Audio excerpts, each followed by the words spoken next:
Dudes and dudettes, how are you guys? This is Chazzy and welcome back to What's the Damage, the good old WTD question mark here on my channel, the segment where I can give you guys heated rants and rageful insights, and often very controversial opinions, because that is just the challenge of being an internet personality these days, You have to share your opinions, and sometimes they're going to be very unpopular and not very agreeable, but that's just life, And today I'm going to be covering a topic that I've already talked about on this channel years ago. I'm going to be redoing it, so this is an official remake of that vlog, I'm even wearing the same shirt, my brown Into the Wild t-shirt, but it's going to be slightly different. I'm going to give you guys a little bit more information and background and history, but I am largely going to be criticizing something that I'm not a very big fan of, which is online game streaming, or pretty much streaming anything online, in real time. I've never really been a big fan of that. Like, I'm going to be focusing primarily on the gaming platform Twitch, which is actually, although you can pretty much live stream anything you want on it, because you can it has expanded to show you, esports competitions or music broadcasting, pretty much anything related to creative online content creation. However, I would say that like the vast majority of it, maybe even 90 to 95% is related to gaming content, So usually, like, people go on Twitch to consume gaming content as a whole. They follow the more popular creators and their favorite ones, their favorite streamers, and they'll watch them play certain games, So the niche market for Twitch right now is mostly gaming, and it was actually launched way back in 2011, and since then it has actually kind of edged out its competition quite fiercely. There was Mixer that Xbox put out some time ago that was kind of like the same thing but more inferior, so it didn't last very long. And then there was YouTube Gaming, where gamers would stream stuff on YouTube, but it just wasn't the same. They actually shut that down in 2019 because Twitch had become so popular at that point, And as of 2020, there were about 3 million monthly broadcasters on that platform there, which were bringing in 15 million active daily users. So all of those people consuming all of that content, And as far as I know, there are upwards of 30,000 partner channels on Twitch right now. So that is about 30,000 streamers making money on that platform, There are different ways for you to make money, but when Twitch bought this app called Curse some years ago, they actually made it so streamers could gain commissions, from their actual, from the games that they would play. Like, for example, they would play a game, and sales from that game that they made popular, some of that commission would go to them, aside from all of the donations that the users can give to them. Because when you're a creator on Twitch, you can also offer this subscription service that your more loyal fans will want to sign up for, so they can actually give you money and pay you more and send you certain gifts that you can cash out for money. I think that's how it works, But if you subscribe to a channel, and you pay a monthly fee, you get access to exclusive content, and more perks and bonuses. Like whenever you're watching a stream of theirs and you send a comment, it's going to be highlighted so they can reply to you pretty much instantly. You can interact with your favorite user by sending comments in the live stream, and they'll pop up there in real time. But the problem is that there are so many comments there that it's hard for the creator to actually keep up with them, But they will answer to the ones that they see. So it's a very interesting way for you to interact with someone who you enjoy. I believe the most popular gaming streamer right now is Ninja, who literally just plays without saying anything. I really don't see the appeal of that, but I think he's one of, if not the most popular one on Twitch right now. And you actually build a very strong relationship with your favorite creator.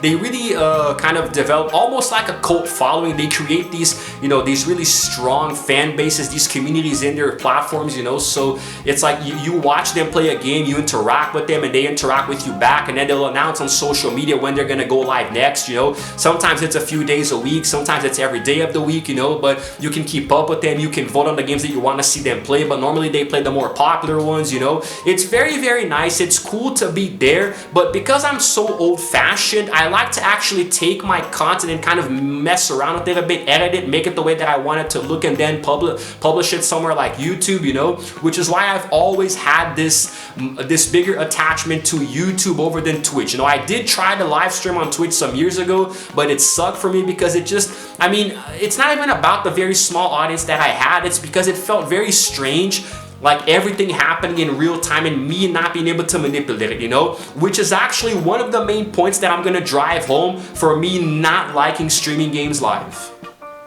I think it's very, very obvious and really should go without saying that whenever you do anything related to online streaming in real time, you are subjecting yourself to the risk of literally anything going wrong at a moment's notice, you know? It's something that you're gonna have to deal with, and if it happens, depending on how it happens, you're gonna have to face the consequences and own up to it, you know? And it's really hard for me to face that kind of pressure, you know, as a content creator myself. I really value the idea of doing content for YouTube because, let's just say, for example, I'm playing a certain game, you know, and it doesn't come out the way that I like it the first time, you know. I have the option of discarding that project and starting again and redoing it until it comes out in the way that I feel is satisfactory, not just for me, but possibly the audience as well. I have done this many times, guys.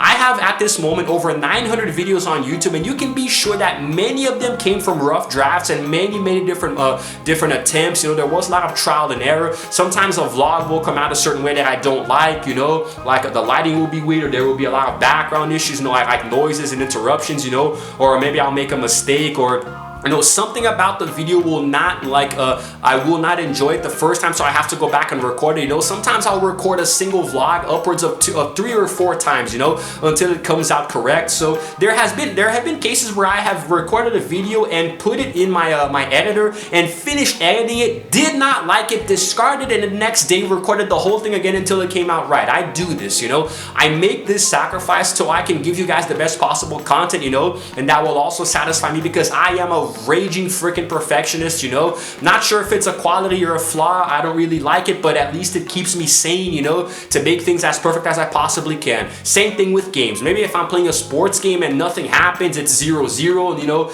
barely any events going on, you know. I mean, I'm actually going to discard it and redo it again to make the game a little bit more, you know, exciting for you guys to watch. I cannot do anything that I just described on Twitch, because if I am live, you have to check to make sure everything is okay, you know, the lighting, the sound, the game that you're gonna play, because you can't just take it and edit it later, because by then everybody will have seen it already, you know.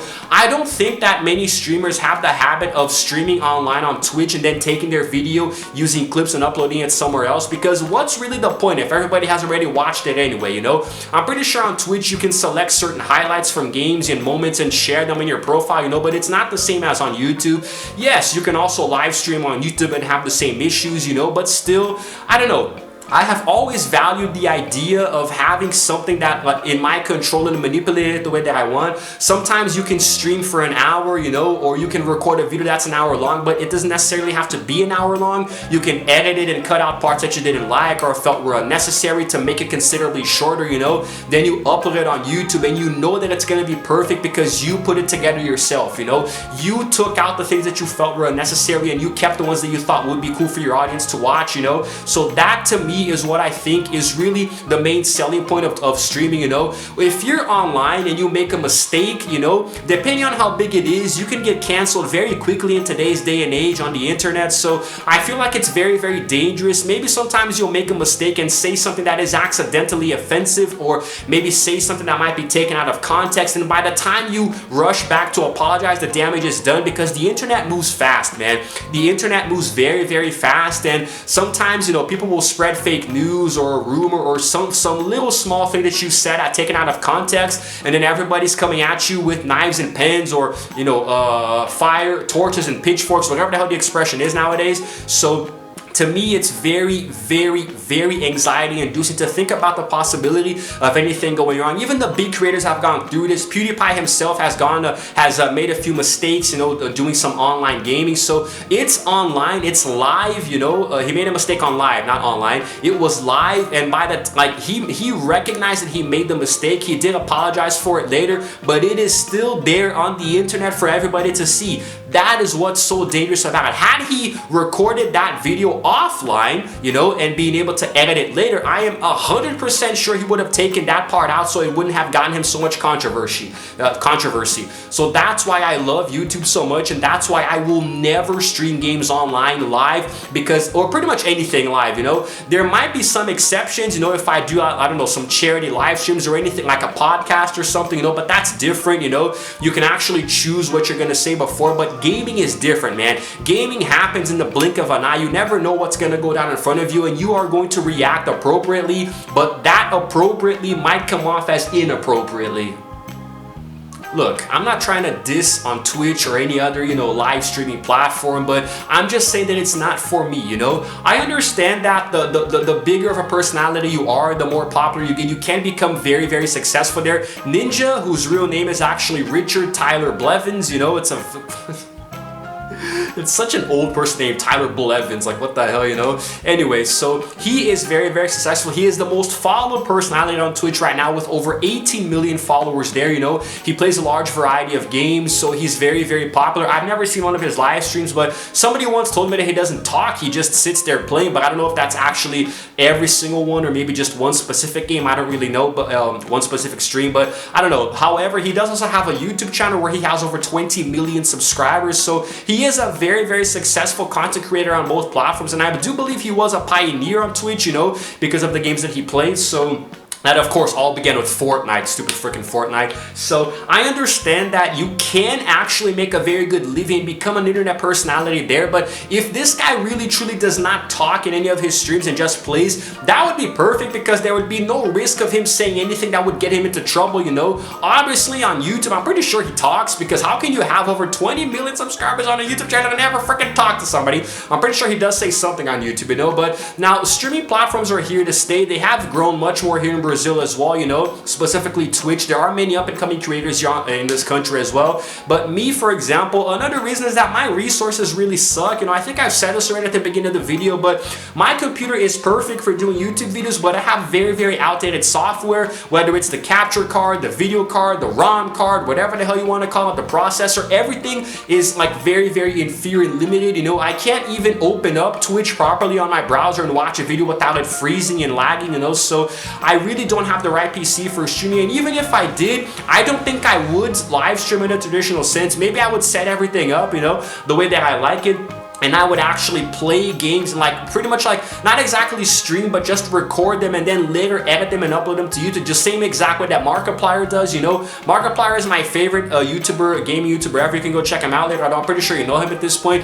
If I could create content like him, I definitely would. Sometimes he streams live there, maybe he even has a Twitch channel, but that's the way that I would want to do it, use Facecam to capture myself playing games and edit them in a way that's going to look better, and then later upload them to YouTube and it's going to be very pleasing for you guys, That's why I don't like streaming games and probably never will. I tried once with the limited resources that I had, did not like it, and just the amount of work that would go into it, having to build a community, I have been on YouTube for 6 years. I'm actually coming up onto this is actually my, well, 2023 is my 7th year, on YouTube. I think that towards the end of this year, around maybe September, November or so, I'm going to be celebrating my 7 years on YouTube, because my first upload was, I think, in November or December of 2016. So just imagining having to migrate to a different platform altogether and having to create another community and giving myself more work to create content on a different platform would just be aggravating, would really attack my anxiety. And I'm really happy and satisfied with where I am here. I'm looking forward to growing more and more on YouTube as the years go by, instead of trying to focus my energy and time and resources, on another platform. So that's why at least you could never say never, because you never know what's going to happen tomorrow. But at the time of me recording this video, I do not want to stream games on Twitch. So just in case you guys were wondering if I ever live stream, I definitely will not. Probably not even on YouTube, because I just want to cut out all the crap that I say sometimes, it just makes it a lot better, although they are very few and far between. Anyway, guys, I think I'm going to wrap this up here. I've been rambling on for about 15 minutes or so, and I'm pretty sure you guys are getting bored of me already, so I'm going to get going. Let me know in the comments below what your thoughts are on this topic, regarding live streaming in general. If you consume Twitch, sometimes I download it to my tablet and watch a fellow creator that I actually know here in São Paulo, just to give them a little bit of just to help them out a bit and divulge them, but it's very, very rare. The person has to really win me over for me to do that. Let me know if you watch Twitch, who your favorite users are, your favorite games to watch, and let me know in the comments below. Let's have a little debate, Let's interact the same way that, streamers do with their live chat. That's going to be awesome. Anyway, guys, if you happen to like this video, please go ahead and give it a like, and also subscribe to my channel, because I release videos every single day. And while you're at it, do hit the notification bell too, so you can know exactly what time I upload, and it's all good. It's all good. I'm hot and sweaty. This video took a while to produce. Holy crap. This is Chazzy signing out for now. And as always, I will see you guys in the next video. Roll the outro screen.